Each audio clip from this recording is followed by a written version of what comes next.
Let's say good morning to our co-host. He is a retired admiral, former president of the Berkeley County Commission, Mr. Bill Stubblefield. Good morning, Rob. It's great to be here. I'm going to tell a very quick story. You say I'm not allowed to, but I am.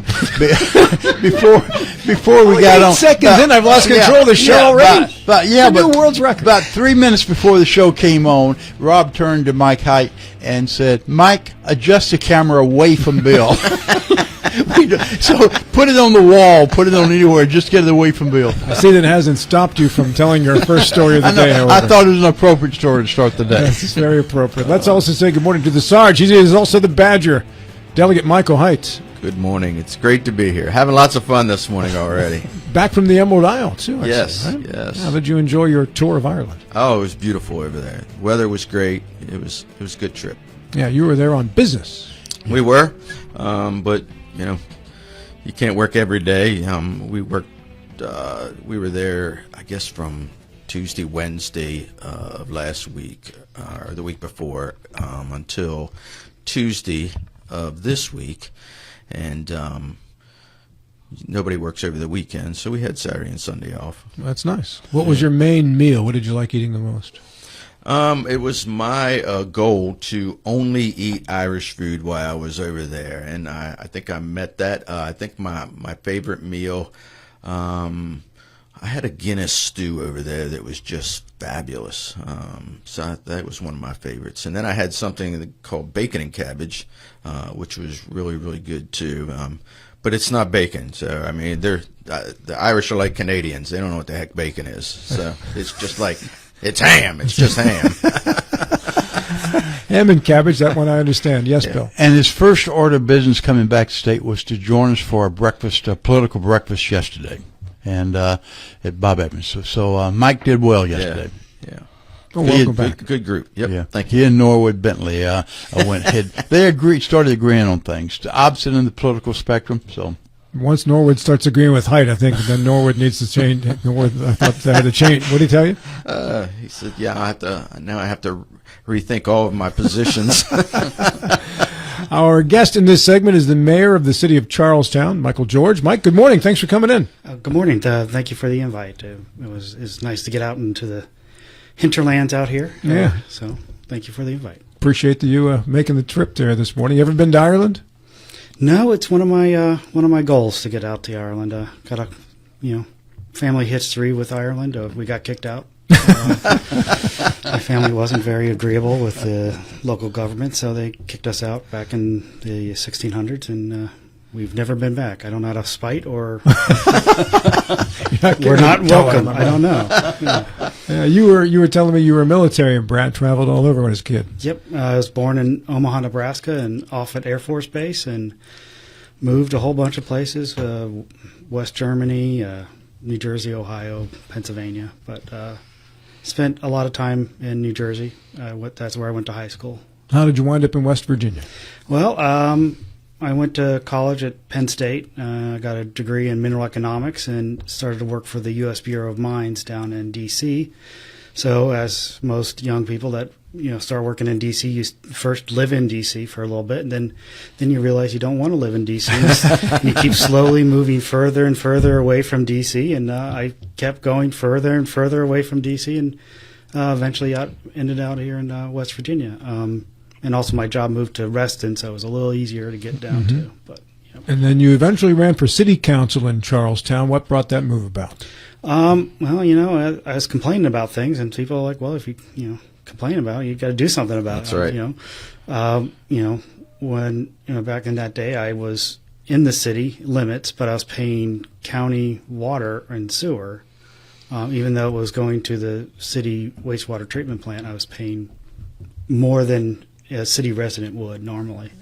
So I, said that's not fair. I don't like that. So I ran and I got onto council, and that was one of the things I worked on, and ended up consolidating 3 utilities into one utility and lowering rates for me and my neighbors and anyone else that was in that same situation. You'd be very popular in Berkeley County right now. Yeah, no kidding. Right?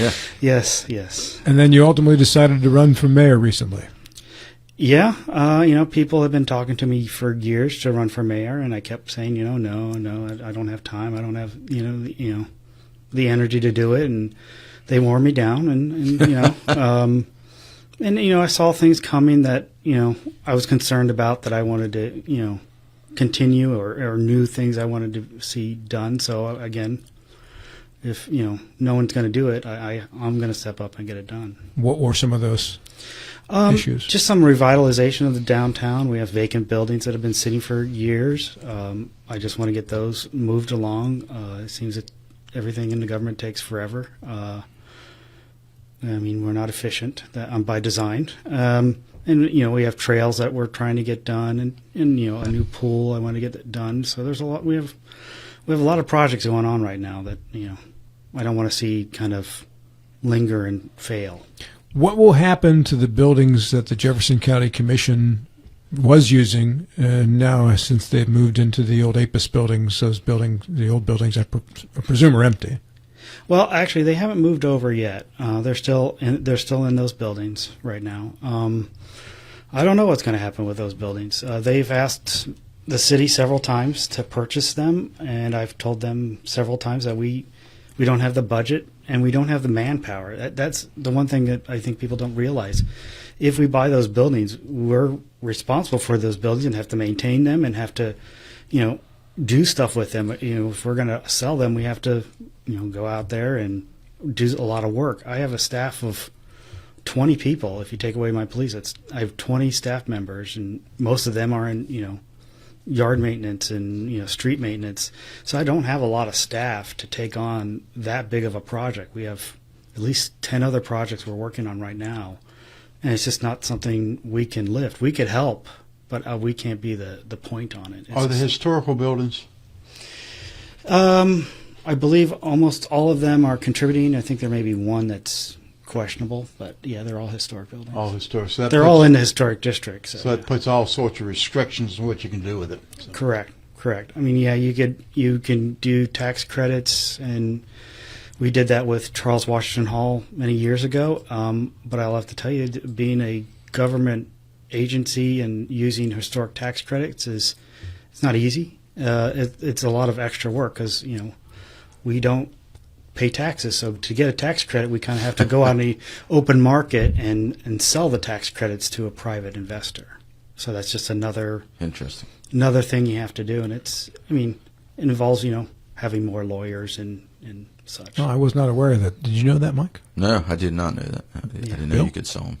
Yeah, that's news to all of us here. And then they also can sell them back to you, or it gets really confusing after that because we just had to buy them back from them a couple of years ago because in the contract it says that they can, sell them back 8 years later, something like that. Is this a contentious issue between you and the commission right now with these buildings, or is it just part of the daily deal? I kind of do it on, I try to be very, approachable. I meet with commissioners every once in a while. It's kind of rub some feathers a little bit the wrong way. There are some council members that are, I have to, calm them down, tell them to, Charlestown City Council members, you mean? Yeah, just, say, probably not a good idea to go yelling and screaming into their meetings. It's just, not professional. We need to be professional. Has that happened? Maybe. I'm not going to answer that. Do you need to upgrade the location you're in now, or is it sufficient? Do you need extra space? We do need extra space, but we also already own a building that's next to Charles Washington Hall that we're looking at moving into eventually. So we already have space to move new employees because we do need to expand. I'm not sure why the county council would be so mad at you, for lack of a better word, or upset with you because you don't want to purchase their buildings. Yeah. That seems sort of just sell them on the open market, sell them to a private entity. Why are you getting upset with the city because they don't want what you didn't want anymore? Yeah, I know. They out of one side of the mouth they say, "Oh, these are wonderful buildings. You can move in. They'll be great buildings to have," and then a year ago, they said that were the worst buildings on earth. Yeah, and they had to get out of them. Like, I don't, the maintenance on them is ridiculous. I mean, sure. I haven't been in them, but I know some people that have been in them, and they're like, it's bad in there, Mike. It's really bad. Do they require quite a bit of renovation?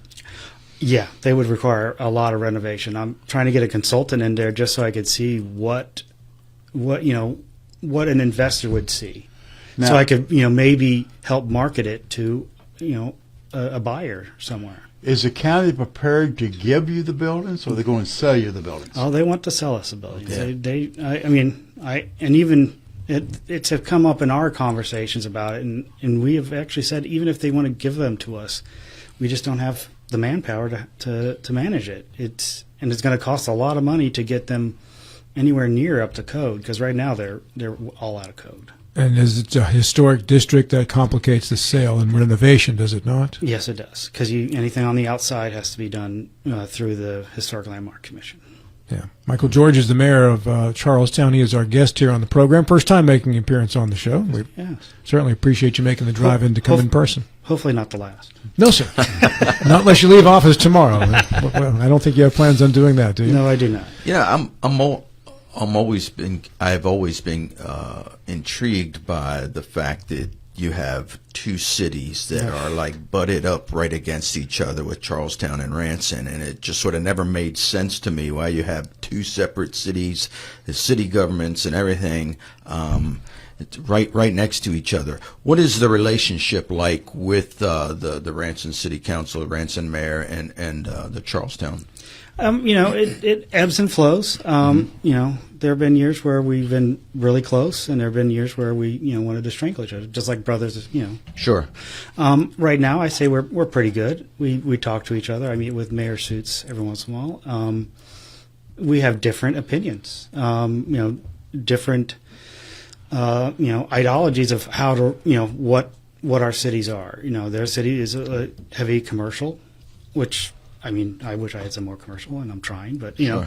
And we have, a historic downtown, and that's just, kind of, you just have different goals based on, how your cities are set up. So has there never been discussions about combining the two together and just you would have zoning where you could have both? Yeah. There have been talks. I think every time we get a couple council members and of both cities together, it usually comes up. It's just a matter of there's a lot of people that would never want that to happen. So we just haven't figured out. We've our police forces cooperate extremely well together. That's good. Because again, we're right next to each other, and right now Ranson is short a few officers, so we have been helping them out quite a bit. We had Mayor Suits in this week, by the way. Oh, you did? In his Good. appearance, which was nice. Yeah. Does the tourist section of the city, does that contribute significantly to your budget? I would say it does. It's we've been having trouble measuring exactly what that is, but we got a report a couple months ago that just from the CVB that showed that we had the most traffic on the website. People were clicking to see, what can we go do? And so, we think we have more than what we thought we did. Does the casino and the track generate local revenue for Charlestown? Yes, they do. We do get some revenue from the slots and the table games. When I first joined council, that was going into our general budget, which was probably not a great idea, just because it ebbs and flows. And so we, one of the things we did was we moved it into our capital funds, and now all that money goes into capital funds to replace police cars, anything like that. Generally speaking, annually, what does it amount to? Annually, oh boy. It changes quite a bit, but it covers. Some years it could cover both cars, so it's both police cars that we purchase every year. A couple $100,000? Yeah, a couple $100,000. Yeah. Okay. Right. All right. Is any of the properties of the track or the casino in Ranson? No, none that I know of. From what I've looked at, it's squarely sandwiched in between the two cities, completely surrounded. All right. The changes that were made to the Jefferson County Development Authority, first and foremost, previously all the 5 cities were represented on the JCDA. Correct. And the aftermath of that, I don't know that all 5 have been or haven't. I haven't seen details on that. But was Charlestown still represented on the new JCDA? Directly, no. Indirectly, we do. There are some Charlestown residents on the JCDA, but they're not specifically called out as our representative. You used to have a city council member on Yes, the we used to have a JCDA. city council member, Would yeah. you prefer to still have that arrangement? Yes, I would. Yes. So can I say, draw the conclusion that you weren't thrilled with the changes? I was not thrilled with the changes and how they were done. It seemed very out of the blue. One meeting, it's done, and I'm like, wait, did anyone talk about this? Right. It was disbanded by one sentence, and there seemed to be very little discussion in the public section, the public sphere at all, and that really took me by surprise. Do you have any idea why changes were made from your perspective? I know the law no longer requires them to have a city council Correct. member on. But that law changed many years ago. It wasn't just changed. It was changed at least 2-3 years ago. So it's again, shocking that they would go down that route.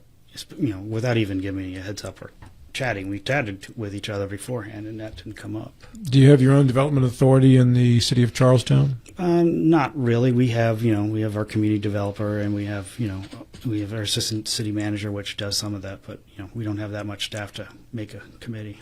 What would you like to see? I know the five of you, the five city mayors got together recently, and I know you said you kind of meet irregularly here and there too. Mm-hmm. What are your views and goals in regards to the future of Charlestown? Oh boy.